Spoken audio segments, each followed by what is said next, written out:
اور اس کے سوا تجھ کو ہماری کون سی بات بری لگی ہے کہ جب ہمارے پروردگار کی نشانیاں ہمارے پاس آ گئیں تو ہم ان پر ایمان لے آئے؟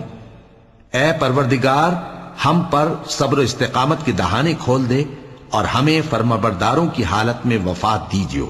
اور قوم فرعون میں جو سردار تھے کہنے لگے کہ کیا آپ موسیٰ اور اس کی قوم کو چھوڑ دیجیے گا کہ ملک میں خرابی کریں اور آپ کو اور آپ کے معبودوں کو چھوڑ دیں؟ اس نے کہا کہ ہم ان کے لڑکوں کو تو قتل کر ڈالیں گے اور لڑکیوں کو زندہ رہنے دیں گے، اور بلا شبہ ہم ان پر غالب ہیں۔ موسیٰ نے اپنی قوم سے کہا کہ اللہ سے مدد مانگو اور ثابت قدم رہو، زمین تو اللہ کی ہے، وہ اپنے بندوں میں سے جسے چاہتا ہے اس کا مالک بناتا ہے، اور انجام تو پرہیزگاروں ہی کا بھلا ہوتا ہے۔ وہ بولے کہ تمہارے آنے سے پہلے بھی ہم کو اذیتیں پہنچتی رہیں اور تمہارے آنے کے بعد بھی۔ موسیٰ نے کہا کہ قریب ہے کہ تمہارا پروردگار تمہارے دشمن کو ہلاک کر دے اور تمہیں زمین میں خلیفہ بنائے، پھر دیکھے کہ تم کیسے عمل کرتے ہو۔ اور ہم نے فرعونیوں کو خشک سالیوں اور میووں کے نقصان میں پکڑا تاکہ وہ نصیحت حاصل کریں